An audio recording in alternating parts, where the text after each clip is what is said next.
A fines del siglo XIX, los dueños de los bares enviaban a sus empleados a juntar granizo para refrescar las bebidas. Cuando Sarmiento intentó incorporar verduras a la dieta diaria, se burlaron de él y lo llamaron comepasto. El postre preferido de Borges era el queso y dulce. No es cierto que el edecán de Julio Roca haya creado el famoso revuelto Gramajo, y la cuna del dulce de leche pudo haber sido Asia en vez de Argentina. Todas estas y más son las historias que nos propone Daniel Balmaceda en La comida en la historia argentina. Esto es No Ficción, un podcast de libros. Gracias por acompañarnos. Recordá que podés escucharnos en SoundCloud o podés suscribirte para disfrutar de nuestros episodios con tu app favorita desde tu celular o tablet.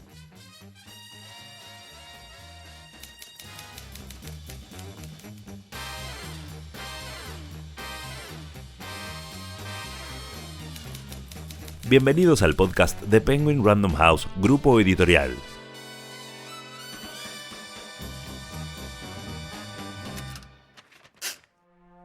Hoy, La comida en la historia argentina, un libro de Daniel Balmaceda, publicado por Editorial Sudamericana. Cuando uno intenta bucear el mundo de la comida en el pasado, los documentos oficiales a veces son muy incompletos. Sin embargo, siempre va a haber información en los documentos, pero por lo general los datos más jugosos surgen de la correspondencia, de las cartas, de los comentarios en los diarios, en las memorias personales. Por ejemplo, San Martín en 1823 fue al casamiento de su gran amigo Tomás Godoy Cruz en Mendoza. Un participante del casamiento, uno de los invitados, le escribió a uno en Buenos Aires y le dijo: ayer se casó Tomás Godoy Cruz con Luz Sosa Corbalán.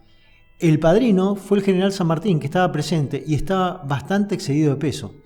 Claro, nunca vamos a encontrar ese tipo de datos en una biografía o en documentos oficiales, pero por supuesto que el general en algún momento podía tener unos kilitos de más. No, tampoco lo vamos a ver en las láminas de esa manera, pero insisto, se parece cada vez más a todos nosotros, con la diferencia que le hizo cosas mucho más importantes y trascendentes. Daniel Balmaceda es un investigador muy curioso. Gracias a su afán por conocer el pasado, indagó sobre las costumbres de nuestros próceres para descubrir ese lado no tan conocido por la historiografía tradicional. Parece obvio ponerlo en palabras, pero el bronce a veces no nos deja pensar que se enamoraban, vivían romances desenfrenados o tenían mala conducta en el colegio. Sarmiento, por ejemplo, dedicó buena parte de su vida a la comida.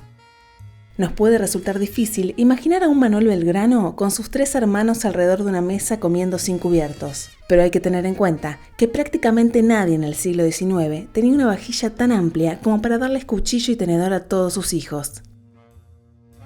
La comida en la historia argentina presenta secretos, curiosidades, mitos y leyendas gastronómicas de nuestro país.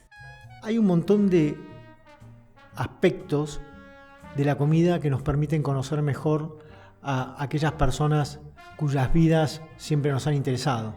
Por ejemplo, me di cuenta de que San Martín, si bien tenía toda su actividad social por sus cargos, era una persona que no disfrutaba tanto de la comida por los problemas gástricos e inclusive solía comer parado y solo en la cocina. Mientras que, por ejemplo, Sarmiento ya era alguien un poco más con mayores inquietudes culinarias, que inclusive en algún momento propuso que se comieran más verduras, que se consumiera lechuga, algo impensado para la década de 1860 y que le valió el mote de comepasto, como le decían sus adversarios. Todas estas pequeñas historias van ayudando a tejer la pintura de estas personalidades.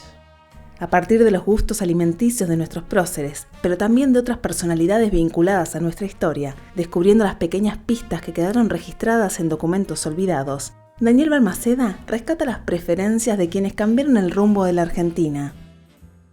En este libro, el autor afirma que la comida nos puede develar muchos secretos de nuestros héroes. En torno a la comida hay muchos mitos. Por ejemplo, siempre se cuentan historias que ya están muy fijadas en el imaginario popular, como por ejemplo el nacimiento del revuelto Gramajo, que supuestamente lo había hecho un edecán de Roca que se llamaba Artemio Gramajo, cuando en realidad eso fue toda una historia que escribió Félix Luna en Soy Roca, que es una novela y donde él mismo se cansó de repetir que esa parte la había inventado.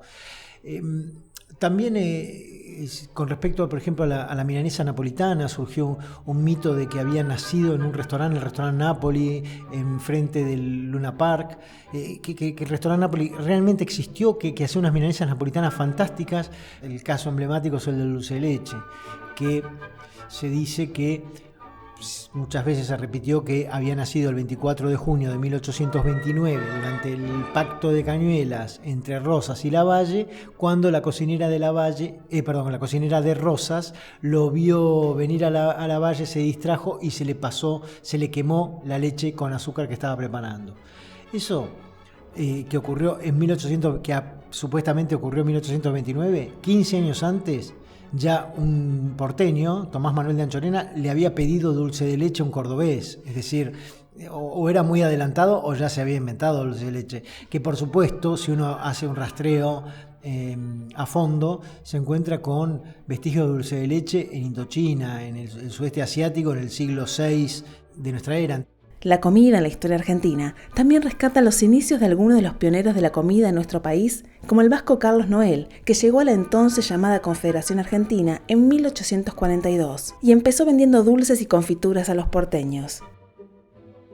Los mañascos Giuseppe y Luigi, provenientes del norte de Italia y creadores del queso Chubut riocuartense. El francés Abel Saint, primer cafetero y luego creador del chocolate Águila Saint, o el inmigrante catalán Felipe Fort, creador de la hoy famosísima fábrica Felfort. Hay otro aspecto que me llamó mucho la atención. El puchero era el almuerzo de los obreros de la construcción allá por el 1900. El asado, la parrilla, se impuso recién en 1930 en adelante. Es decir, que a veces uno tiene esos prejuicios de creer que, bueno, si nosotros fuimos un país de carnes de toda la vida, seguramente el asado primó siempre como plato del obrero, de la gente humilde, y sin embargo no, el puchero estaba muy por encima en las preferencias. Luego, cuando dejó de asarse al asador, es decir, con estaca, y se empezó a emplear la parrilla, allí comenzó una competencia con el puchero y todos nos hemos convertido en asadores a la parrilla. Es decir, que la comida como actividad social tenía mucha más fuerza y en las familias era parte de la religión familiar. Anécdotas, verdades y mitos sobre la mesa de los argentinos. La comida en la historia argentina cuenta qué se comía en los comienzos de nuestra historia, además de dar a conocer el paladar de figuras como San Martín, Sarmiento, el almirante Brown, Borges, Victoria Ocampo o Leguizamo, entre otras personalidades. Una investigación que revela las raíces de la gastronomía nacional y además propone recetas históricas en casi todos los capítulos. Hay algo que me parece muy interesante de este libro, teniendo en cuenta mi poco conocimiento en el arte de cocinar, que es que logré incorporar un montón de recetas. El libro tiene recetas en gran cantidad de capítulos y a veces las puse porque me llamaba la atención cómo se cocinaba en otro tiempo. Y en este caso me gustaría contar cómo alrededor de 1860, 1870 se preparaba el helado. Y es de la siguiente manera. El primer paso decía: a las 5 de la mañana llenan de leche hasta la mitad 2 tarros de lata o zinc, iguales a los que usan los lecheros. se les envuelve en cueros de carnero muy empapados en agua fuertemente sazonada con salitre, a falta de sal. Claro, explico yo que el hielo se conserva mejor en sal porque la sal le hace mantener su temperatura. Sigamos con la receta. Colocado sobre un lomo de caballo se le hace trotar una legua, es decir, unos 4 kilómetros, y con el mismo trote se le trae de regreso. La leche, que se habrá tenido cuidado de tapar muy bien ajustando la cubierta del tarro, holgada en su recipiente, se sacude como el mar en borrasca, tornándose en él espuma que sube, llenando completamente el vacío del tarro, al mismo tiempo que el hielo, apoderándose de ella, acaba por paralizarla. Es decir, que para batidora no había nada mejor que el trote de un caballo, y que el helado, en la época de San Martín, seguramente se tomaba de esa manera, con un hielo, un poco de crema, un poco de sal, 2 tachos, como si fuera un baño María, uno dentro de otro, y un caballo trotador que volvía ya con el helado preparado. Daniel Balmaceda es periodista, egresado de la Universidad Católica Argentina. Fue editor de las revistas Noticias, El Gráfico, Newsweek, La Primera y Aire Libre. Es miembro titular y vitalicio de la Sociedad Argentina de Historiadores. Fue distinguido como personalidad destacada de la cultura por la legislatura de la Ciudad de Buenos Aires. Presidió la Fundación Cristóbal Colón entre los años 1989 y 1993. Es columnista en el diario La Nación, además de consultor en diversos medios escritos, radiales y televisivos del país. Es autor de los bestsellers Romances turbulentos de la historia argentina, Historias insólitas de la historia argentina, Romances argentinos de escritores turbulentos y Buenos Aires en la mira, entre otros. La entrevista a Daniel Balmaceda fue realizada especialmente para este podcast. Le agradecemos especialmente por su gentileza. Hoy leímos La comida en la historia argentina, un libro de Daniel Balmaceda, publicado por Editorial Sudamericana. Encontralo en todas las librerías o busca el ebook ahora mismo en megustaleer.com.ar. Recordá suscribirte a No Ficción en tu app de podcast favorita para escucharlo en tu teléfono o tablet. Una realización de Tristana Producciones para Penguin Random House Grupo Editorial.